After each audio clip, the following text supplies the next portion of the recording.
નમસ્કાર મિત્રો, આચાર્ય જ્ઞાન શિક્ષણમ યુટ્યુબ ચેનલમાં હું આપ સર્વેનું હાર્દિક સ્વાગત કરું છું. અત્યારે હાલ જે ઘણી બધી પોસ્ટ માટે GSSB દ્વારા એક ભરતી બહાર પડેલી છે, તો તેનું ફોર્મ કઈ રીતે ભરવું, ઘણા લોકોને એમાં મૂંઝવણ થાય છે. તો એના માટેનું આપણે અહીંયા સંપૂર્ણ ગાઈડન્સ આપીશું. તો અંત સુધી વિડીયો લેક્ચરમાં જોડાયેલા રહેજો. તો મિત્રો, અહીં જણાવી દઉં કે આ ભરતી પ્રક્રિયામાં સિનિયર ક્લાર્ક, હેડ ક્લાર્ક અને આવી ઘણી બધી વિવિધ પોસ્ટ માટે એક કમ્બાઇન્ડ એક્ઝામ લેવાની છે. તો આ માટે આપણે જેને નામ આપ્યું છે CCE, તો આનું ફોર્મ આપણે કઈ રીતે ભરીશું અને ખાસ કરીને તેમાં ગ્રુપ કયું પસંદ કરવાનું છે એના પણ ઘણા લોકોને પ્રશ્ન છે. તો એ તમને આમાં આન્સર મળી જશે.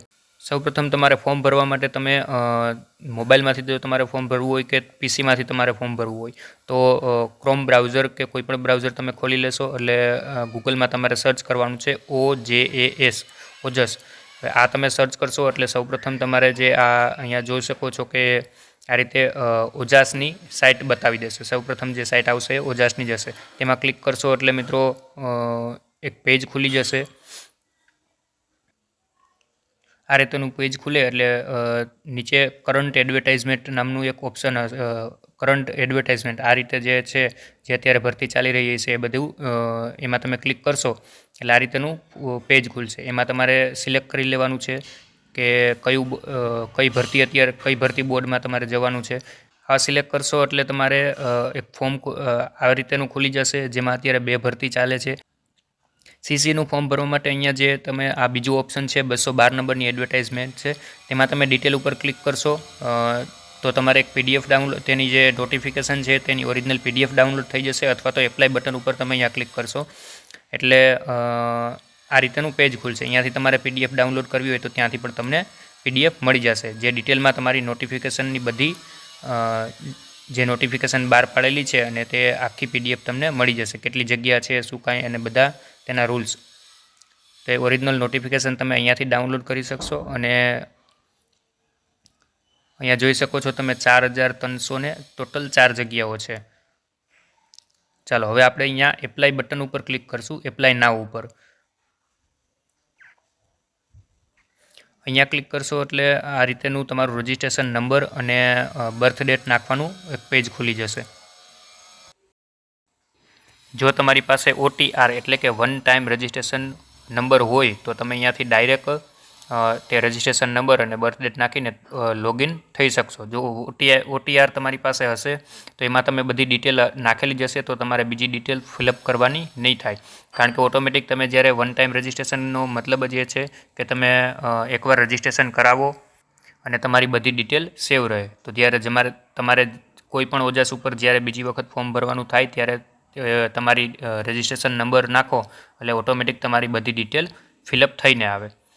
જો જે લોકોએ રજિસ્ટ્રેશન કરેલું હોય તો તમારી પાસે રજિસ્ટ્રેશન નંબર હશે તો એ નાખીને તમે ડાયરેક્ટ તમારી ડિટેલ આવી જશે. અને જે લોકોએ રજિસ્ટ્રેશન નથી કરેલું તે લોકો અહીંયા સ્કીપ બટન છે, ત્યાં સ્કીપ બટન ઉપર ક્લિક કરશો એટલે તમારું ડાયરેક્ટ આખું ફોર્મ ફિલઅપ કરવાનું આખું પેજ ખુલી જશે. અને જો રજિસ્ટ્રેશન નવું કરવાનું હોય તો અહીંયા ન્યૂ રજિસ્ટ્રેશન છે, ત્યાં તમે ક્લિક કરશો એટલે નવું રજિસ્ટ્રેશન તમે કરી શકશો. અને જો રજિસ્ટ્રેશન નંબર ભૂલાઈ ગયા હોય તો અહીંયા ફરગોટ રજિસ્ટ્રેશન નંબર ઉપર ક્લિક કરી અને તમારા રજિસ્ટ્રેશન નંબર પણ તમે મેળવી શકશો. હવે જે લોકોએ રજિસ્ટ્રેશન નથી કરેલું તે લોકો અહીંયા સ્કીપ બટન ઉપર ક્લિક કરશો એટલે આખું ફોર્મ ખુલી જશે આ રીતેનું. અહીંયા સૌપ્રથમ તમારે પર્સનલ ડિટેલ એડ કરવાની છે, જેમાં તમારે ટાઇટલ એડ કરવાનું, ત્યાર પછી તમારી જે સરનેમ હોય એ સરનેમ નાખવાની છે, અને ત્યાર પછી નામ અને તમારું નામ, અને ત્યાર પછી તમારા ફાધરનું નામ, ફાધર અથવા હસબન્ડ નેમ, અને ત્યાર પછી મધર નેમ. તો આ રીતે ડિટેલ એડ કરવાની છે. તમારે જેન્ડર સિલેક્ટ કરી લેવાનું રહેશે અહીંયાથી, મેલ કે ફિમેલ, અને ડેટ ઓફ બર્થ, તમારી જે જન્મ તારીખ છે એ તમે અહીંયા ક્લિક કરશો એટલે ડાયરેક્ટ કેલેન્ડર ખુલી જશે. અને જે જન્મ તારીખ છે એ તમારી સિલેક્ટ કરી લેવાની રહેશે. તમારું મેરિડ સ્ટેટસ છે કે મેરિડ છો કે અનમેરિડ એ તમારે અહીંયાથી સિલેક્ટ કરી લેવાનું રહેશે. જો મેરિડ હોય તો મેરિડ અને અનમેરિડ હોય તો અનમેરિડ. અહીંયાથી તમારે કાસ્ટ સિલેક્ટ કરી લેવાની રહેશે. જે કાસ્ટમાં આવતા હોય, જનરલમાં હોય તો જનરલ, SCBC કે SC ST, અને EWSમાં હોય તો EWSમાં. અહીંયા હું SCBC સિલેક્ટ કરું છું.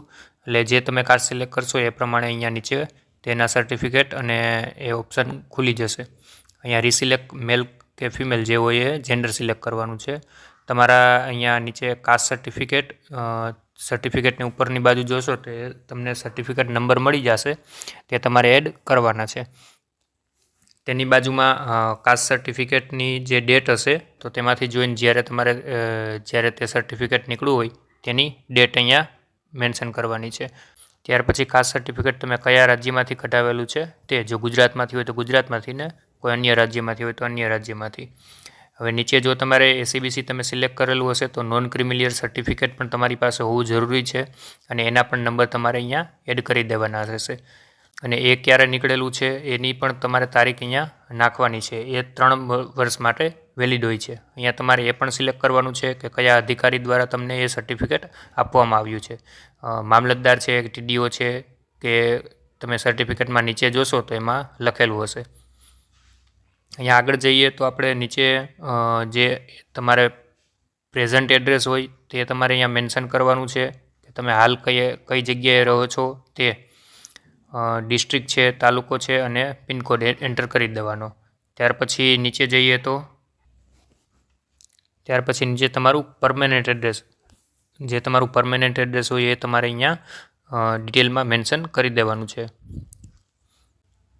અહીં તમારે આગળની કોઈ પણ આ ભરતી પ્રક્રિયાને લગતી ઇન્ફોર્મેશન માટે તમારા જે રેગ્યુલર ચાલુ નંબર હોય એ તમારે અહીંયા એન્ટર કરવાના છે.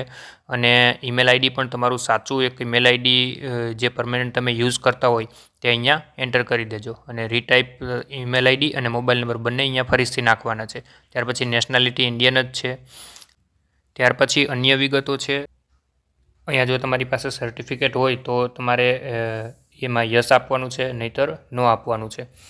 જો તમારી પાસે સર્ટિફિકેટ હોય તો તમારે ડિટેલ એડ કરવાની થશે, જેમાં તમે કઈ સ્પર્ધામાં તમે ભાગ લીધો હતો તે એડ કરવાનું છે, કયા સ્તર સુધી તમે રમતમાં ભાગ લીધો હતો એ તમારે લેવલ અહીંયા એડ કરવાનું છે.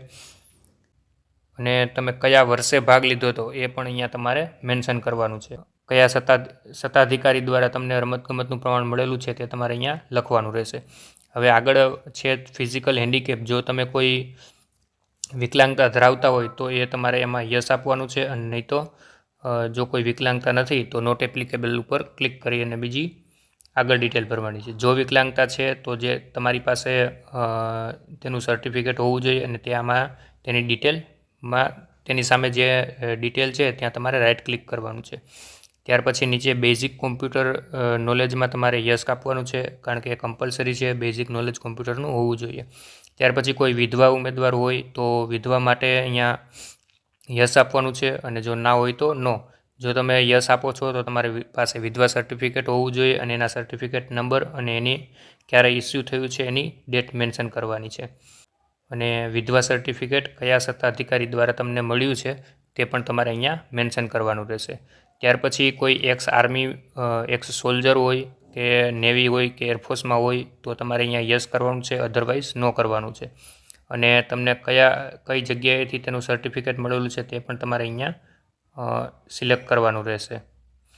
ત્યાર પછી તમે કોઈ ગુજરાત ગવર્મેન્ટના એમ્પ્લોયી છો, હાલ કોઈ જગ્યાએ તમે ગુજરાત ગવર્મેન્ટમાં કામ કરી રહ્યા છો કે નહીં તે પૂછે છે. જો તમે હોય તો તેને તમારે ક્યારે સર્વિસમાં ક્યારે જોઈનિંગ કર્યું હતું તે ડેટ અને કયા ખાતામાં તમે કામ કરો છો એ ખાતાનું ડિપાર્ટમેન્ટનું નામ અહીંયા મેન્શન કરવાનું છે. આગળ તમારે લેંગ્વેજ સિલેક્ટ કરવાની છે કે કઈ લેંગ્વેજ તમે બોલી શકો છો, લખી શકો છો કે વાંચી શકો છો, હિન્દી, ઇંગ્લિશ અને ગુજરાતી. ત્યાર પછી તમારા એજ્યુકેશન ડિટેલ એડ કરવાની છે. એમાં ગ્રેજ્યુએટ કમ્પલસરી આ એક્ઝામ માટે કમ્પલસરી હોવું જોઈએ. હવે ત્યાર પછી ખાસ તમારે અહીંયા ગ્રેજ્યુએટમાં પર્સન્ટાઇલ હોય તમારા રિઝલ્ટમાં તો તમારે પર્સન્ટાઇલ નથી લખવાની. તેને પર્સન્ટેજમાં તમારી જે તે કોલેજની કન્વર્ઝેશન ફોર્મ્યુલા હશે તે પ્રમાણે તમારે કદાચ ઓનલાઈન સર્ચ કરશો તો પણ તમને મળી જશે. એ પ્રમાણે તમારી ટકાવારી કાઢી અને ટકા તમારે લખવાના છે, નહીં કે પર્સન્ટાઇલ લખી દેવાની છે.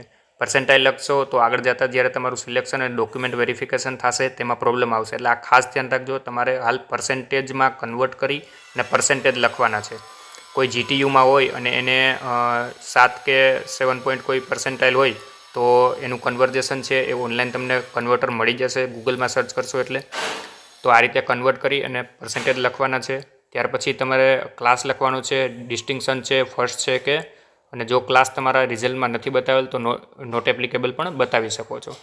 ત્યાર પછી તમારે કયું બોર્ડ છે એ બોર્ડ એડ કરી દેવાનું છે, અને કયું સ્ટેટ લાગે છે એ ગુજરાત. ત્યાર પછી કયા વર્ષમાં તમે પાસ કરેલું છે, કેટલી ટ્રાયલ આપેલી છે, અને તમારા લાસ્ટ એક્ઝામ આપેલી હતી એના સીટ નંબર એડ કરી દેવાના. ત્યાર પછી હવે તમારે ખાસ કરીને આ એક આપણે એક્ઝામ ગ્રુપને લઈને બધા ચિંતામાં હતા કે એક્ઝામ ગ્રુપ કયું પસંદ કરવું. તો આ ગ્રુપમાં તમારે મિત્રો અત્યારે અહીં હાલ A અને B બંને ગ્રુપ સિલેક્ટ કરી લેવાના છે. અહીંયા તમે જોશો ગ્રુપ A, ગ્રુપ B અને ગ્રુપ A અને B ત્રણેય ઓપ્શન બતાવે છે. તો તમારે અત્યારે હાલ ગ્રુપ A અને B બંને સિલેક્ટ કરી લેવાના છે, જેથી કરીને આગળ તમે બંને ગ્રુપ માટે ઇલિજિબલ ગણાશો. અહીંયા તમારે કન્ફર્મેશન કાપી દેવાનું છે. યસ ઉપર ક્લિક કરી અને સેવ ઉપર ક્લિક કરશો એટલે તમને તમારા એપ્લિકેશન નંબર મળી જશે, જે તમારે આગળની પ્રોસેસ માટે સેવ કરી લેવાના છે.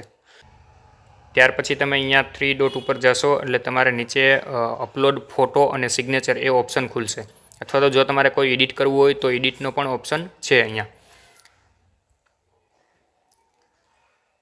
અપલોડ ફોટો અને સિગ્નેચર ઉપર ક્લિક કરશો એટલે તમારે એપ્લિકેશન નંબર અને તમારા બર્થ ડેટ, જે તમે આગળ એપ્લિકેશન નંબર તમને જનરેટ થયા હશે એ જે એપ્લિકેશન નંબર લઈ અહીંયા એડ કરવાના છે, અને તમારી બર્થ ડેટ એડ કરી દેશો. એડ કરી અને ઓકે ઉપર ક્લિક કરશો એટલે ફોટો અપલોડ અને સિગ્નેચર અપલોડનું ઓપ્શન ખુલી જશે. ત્યાં તમારે ફોટો અને સિગ્નેચર બંને બ્રાઉઝરમાંથી સિલેક્ટ કરી અને અપલોડ કરી દેશો એટલે એ સેવ થઈ જશે.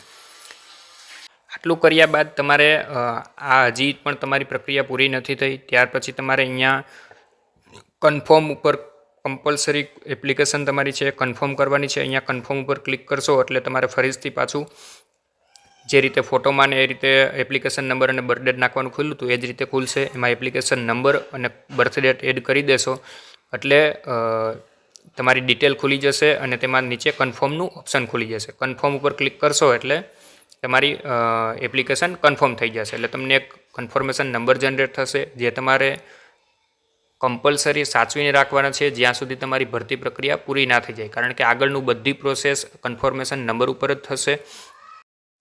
અહીંયા ક્લિક કરશો એટલે એક ફીનું ઓપ્શન હશે. એ ફીવાળા ઓપ્શનમાં તમે ઓનલાઈન પોસ્ટ ઓફિસ ચલણ ઉપર ક્લિક કરશો. અહીંયા ક્લિક કરશો એટલે તમારે જોબ સિલેક્ટ કરવાની છે, કેના માટે તમારે ફી ભરવાની છે. તો અહીંયા આપણે હાલ ગ્રુપ A અને ગ્રુપ B માટે CCE માટે ફોર્મ ભરી રહ્યા છીએ, તો એ સિલેક્ટ કરી લેવાનું. નીચે તમે જશો એટલે કન્ફર્મેશન નંબર જે તમને હાલ મળ્યા હતા, જે તમે નોટ કર્યા છે, એ તમારે કન્ફર્મેશન અહીંયા નાખી દેવાના છે. કન્ફર્મેશન નાખી અને તમારી જે બર્થ ડેટ છે એ બર્થ ડેટ અહીંયા એડ કરી દેવાની છે. આ ડિટેલ ફિલઅપ કર્યા પછી તમારે અહીંયા ઓનલાઈન પેમેન્ટ ઓફ ફી એવું ઓપ્શન છે. અહીંયા તમારે કોઈ એકવાર પેમેન્ટ કરેલું છે અને જો કેન્સલ થઈ ગયું છે તો તે પણ તમે આ જ રીતે ચેક કરી શકો છો. એના માટે તમે આ ડિટેલ ભરી અને અહીંયા જે લખેલું છે કે ચેક અર્લિયર અથવા ઇનકમ્પ્લીટ અથવા પેન્ડિંગ ટ્રાન્ઝેક્શન, તો અહીંયા તમે ક્લિક કરશો. જો આગળનું કોઈ ટ્રાન્ઝેક્શન તમારું ઇનકમ્પ્લીટ છે કે પેન્ડિંગ છે તો એ તમને બતાવી દેશે. અધરવાઇઝ તમે અહીંયા જો પહેલીવાર ફી પેમેન્ટ કરવા માટે અહીંયા ઓનલાઈન પેમેન્ટ ઉપર તમારે ક્લિક કરવાનું છે. અહીંયા પેમેન્ટ ઉપર ક્લિક કરશો એટલે ઓપ્શન ખુલી જશે કે તમારે UPIથી પેમેન્ટ કરવું છે, ડેબિટ કાર્ડથી, એ બધા જે રીતે તમે ઓનલાઈન પેમેન્ટ કરો છો એ જ રીતેના ઓપ્શન અહીંયા અવેલેબલ થઈ જશે અને પેમેન્ટ તમે ઓનલાઈન કરી શકશો. પેમેન્ટ ઓનલાઈન થઈ ગયા પછી આ જ રીતે તમારે આ ઓપ્શનમાં જ આવવાનું છે. અહીંયા આવી અને તમારે ઓનલાઈન પેમેન્ટની રિસિપ્ટ એક ડાઉનલોડ કરી લેવાની છે, અને રિસિપ્ટ ડાઉનલોડ કર્યા પછી તમારે પ્રિન્ટ એપ્લિકેશન ફોર્મ ઉપર ક્લિક કરી અને તમારું જે તમે ફોર્મ ફિલઅપ કરેલું છે બધી ડિટેલ તમારા ફોર્મમાં હશે એવી એક તમારું ફોર્મ તમને ડાઉનલોડ થઈ જશે. તો આ રીતે ટોટલી તમારે બધું અપલોડ કરી દેવાનું છે અને ફી કમ્પલસરી ભરવાની છે. જો કોઈ કેટેગરીમાં આવતા હોય તો કેટેગરીવાળા લોકોને પણ આમાં કમ્પલસરી ફી છે, તો એ લોકો પણ ફી નહીં ભરેલી હોય તો તમારી એપ્લિકેશન રદ ગણાશે. તો ખાસ કરીને જે લોકો કેટેગરીમાં છે તે લોકોને પણ 400 રૂપિયા ફી કમ્પલસરી ભરવાની છે, અને જે બિન અનામતમાં આવે છે, જે જનરલ કેટેગરીવાળા છે તે લોકોને 500 રૂપિયા ફી ભરવાની છે. તો મિત્રો આ હતી ટોટલી ફોર્મ કઈ રીતે ફિલઅપ કરવું, અને તેમાં સ્ટેપ બાય સ્ટેપ મેં બધું બતાવી દીધું છે. હજુ પણ જો કોઈને ક્વેશ્ચન હોય તો જરૂરથી કોમેન્ટ કરીને ક્વેશ્ચન પૂછી શકો છો. હું તમને જરૂરથી આન્સર આપવાનો ટ્રાય કરીશ. અને મિત્રો અહીંયા આપણે આ દરેક એક્ઝામને લગતા બધા વિડીયો અપલોડ કરીએ છીએ, તો જરૂરથી ચેનલને સબસ્ક્રાઈબ કરી લેજો અને જો માહિતી ઉપયોગ થતી હોય તો વિડીયોને જરૂરથી એકવાર લાઇક કરી દેજો. Thank you very much.